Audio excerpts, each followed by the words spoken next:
Hai guys, jumpa lagi di channel YouTube gue. Kali ini gue nggak sendirian, gue akan ditemani seorang pelatih seorang pelatih renang tepatnya, karena hari ini kita akan membahas tentang olahraga renang. So buat lo pada yang baru pertama kali mampir di channel YouTube gue, jangan lupa untuk tekan tombol klik like, subscribe, dan tekan tombol loncengnya, karena di channel YouTube gue akan membahas tentang kesehatan, olahraga, dan gaya hidup.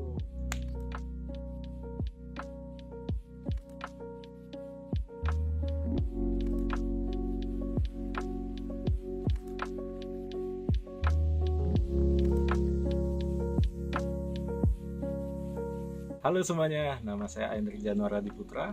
Saya adalah owner dan juga founder dari Jawara Swimming Club, di mana basic saya adalah lulusan dari jurusan Ilmu Keolahragaan Uniksa, dan saat ini saya sebagai pelatih dari Jawara Swimming Club. Nah, ini dia guys, jadi seperti yang gue janjikan tadi, kita kedatangan seorang tamu. Jadi beliau adalah seorang pelatih renang bernama Coach Hendrik. Selamat pagi Coach. Pagi dong. Pagi ya. Oke Coach, sebelumnya bisa ceritakan enggak ke semua orang apa sih kegiatan Coach sehari-harinya? Kenalkan, sebelumnya nama saya Hendrik Januara Diputra. Saya adalah coach dari Jawara Swimming Club. Jawara ya sebutannya ya, Jawara Swimming Club ya. Nah, itu adalah klub renang ya Coach ya. Nah, klub renang siang ini ditujukan untuk melatih anak-anak ya, seperti tadi kita lihat di videonya guys. Jadi Coach Hendrik ini adalah seorang pelatih renang yang biasanya melatih banyak anak-anak ya. Nah, olahraga renang biasanya dihobi oleh anak-anak, walaupun sebenarnya olahraga renang bisa pada semua umur ya Coach ya, memang ya. Coach, yang pertama kenapa renang Coach? Bisa diceritakan. Kenapa renang?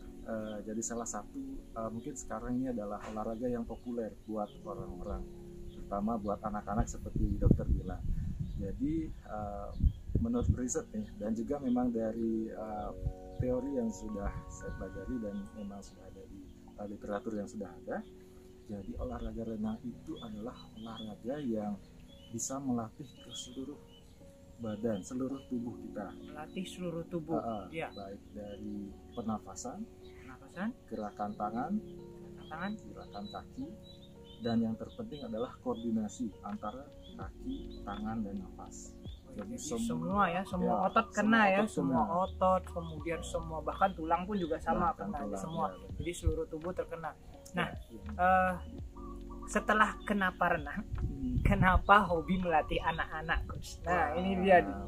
Ya mungkin dari semua orang, semua coach mungkin punya ketertarikannya masing-masing ya. Betul. Ada yang suka melatih atlet. Ya, betul. Ada yang suka dewasa. Ada yang suka melatih dewasa. Ada yang dewasa juga. Ada yang anak-anak, bahkan ada yang bayi. Bayi pun ada, ya betul. Ya, kalau saya sendiri ini mungkin panggilan jiwa. Ini maka panggilan ya, jadi bisa. Yang dari kecil mungkin saya suka banget sama anak-anak. Suka pada anak-anak. Jadi melihat anak-anak bahagia bisa berenang, jadi lebih ini.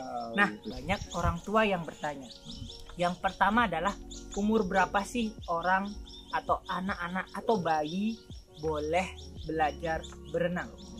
Sesuai dengan teori perkembangan dari anak-anak itu, untuk yang mau belajar untuk hanya teknik dasarnya saja, itu dari bayi sudah bisa dong. Teknik dasar sebenarnya bayi sudah bisa. Bisa. Cuma memang ada tingkatannya. Apa yang harus diberikan? Ya, teorinya cara pengajarannya apa, itu berbeda ya, antara bayi dan mungkin anak-anak. Tapi dari bayi sudah boleh untuk. Ya, saya sering lihat bayi-bayi dicemplungkan itu ya di dalam apa namanya Coach yang dalam air itu untuk bayi-bayi water therapy ya. Jadi benar-benar memang bayi-bayi sering dicemplungkan. Jadi bayi pun sebenarnya sudah boleh, tapi dengan cara dan gaya pengajaran yang beda. Nah, kenapa ini saya tanyakan Coach? Karena ada beberapa orang tua yang bertanya, umur berapa mereka baru boleh yang benar-benar, karena mereka baru mengerti.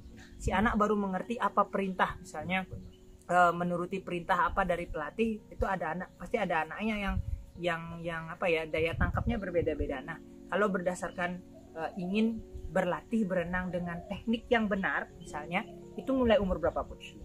Ini Dok, jadi rentangan untuk anak-anak yang mulai berlatih ke teknik yang sebenarnya ya, teknik dasar itu saya juga lihat dari dokter perkembangan anak, dokter anak juga, itu mulai dari 3,5 tahun. Oke, jadi 3,5 tahun si anak sudah paham perintah, sehingga bisa diajarkan teknik yang benar. Ya. Nah, Coach, saya tahu sendiri bahwa di Jawara Swimming Club ini ada pelatihan yang seperti tadi untuk anak-anak, ada juga untuk yang anak-anak yang memang ingin menjadi atlet. Nah, yang ingin berprestasi. Nah, itu umur berapa kira-kira anak-anak bisa dilatih? Oh, ini sebagai teknik dasar tadi 3,5 tahun. Sedangkan untuk melatihnya sebagai atlet, apakah ada batasan umur minimalnya, Coach? Jadi untuk ke teknik dasar untuk ke atlet sendiri, memang kita lihat dulu dari kemampuannya, Dok. Dari 3,5 tahun itu kita lihat dulu kemampuan dasarnya, seperti gerakan nafasnya sudah benarkah, kakinya sudah benarkah, tangannya sudah benar, ataupun koordinasinya sudah benar. Baru kita bisa lanjut ke kelas prestasi. Kelas prestasi. Kelas prestasi itu kira-kira di umur 6 ke atas. 6 tahun ke atas sudah bisa dibentuk sebagai anak-anak ini sudah bisa dibentuk sebagai atlet, tergantung dari kemampuannya sebenarnya. Oke, kalau dari umur, kalau belum ya kita akan tambah ya pastinya. Tapi yang jelas umur minimal 3,5 tahun untuk dasar dan 6 tahun untuk pembentukan untuk atlet ke atas. Nah, pertanyaan selanjutnya, Coach. Tadi kan Coach bilang bahwa tekniknya bisa dipelajari dan sebagainya.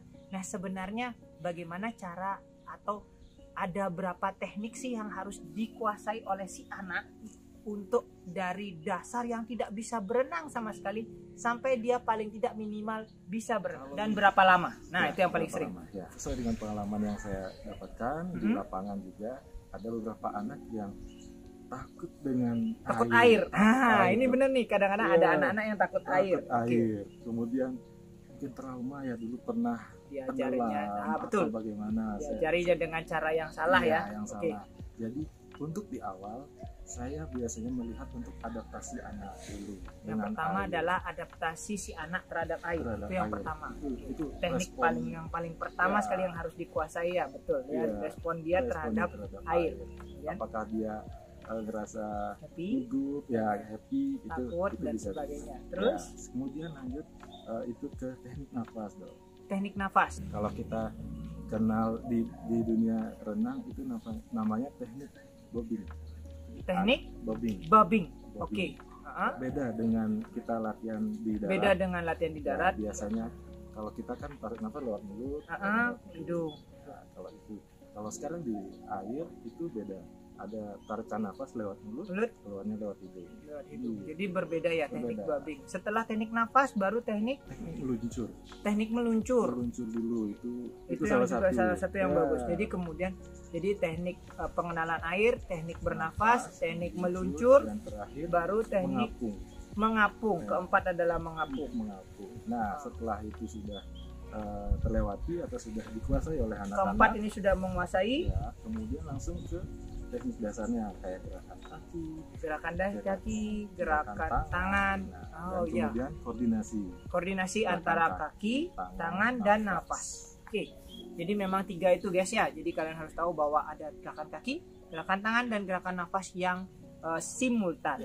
Paling sering anak-anak ini tadi Coach katakan bahwa ada adaptasi dengan air, merasa takut dengan air. Nah, itu dari orang tidak bisa berenang, kira-kira berapa lama, Coach? Biar bisa ya paling tidak menguasai dasar lah. Itu berapa lama, Coach? Baik, sesuai dengan pengalaman yang saya kembali lagi ke pengalaman yang saya dapatkan, itu dari anak yang belum bisa. Dari anak yang belum bisa itu di sekitar 7-8 kali itu sudah bisa satu gaya. 7-8 kali pertemuan itu sudah bisa satu gaya. Satu gaya secara paling tidak dasarnya sudah. Oke, jadi itu ya bagi para orang tua ya guys. Jadi kalau kalian mempunyai anak yang tidak bisa berenang, dari Coach Hendrik mengatakan bahwa 7-8 kali pertemuan itu paling tidak minimal sudah bisa satu gaya. Setahu saya ini ada 4 gaya. Masih ya Coach ya? Masih. Oh masih, saya kira sudah bertambah. Ada gaya bebas, ada gaya dada, ada gaya punggung, dan ada gaya kupu-kupu ya. Nah, Tapi dari sekarang ada tambahan biasanya, Dok. ada tambahan. Gaya batu. Wah, gaya batu, Gaya benar-benar. Saya juga bingung, itu gimana gaya batu itu?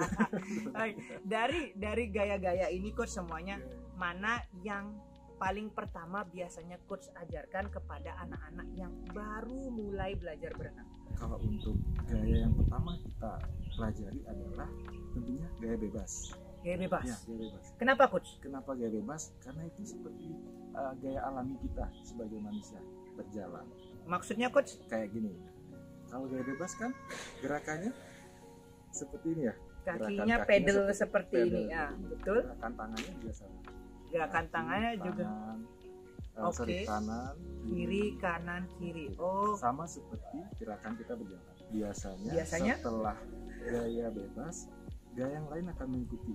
setelah gaya bebas, memang dasarnya memang gaya bebas. Setelah itu baru mengikuti gaya-gaya yang lainnya. Karena akan ada perubahan sedikit saja. Hanya perubahan bebas, sedikit, kakinya, nafas, gaya nafas dan sebagainya. Sering sekali ada kesalahan-kesalahan atau mitos-mitos lah coach.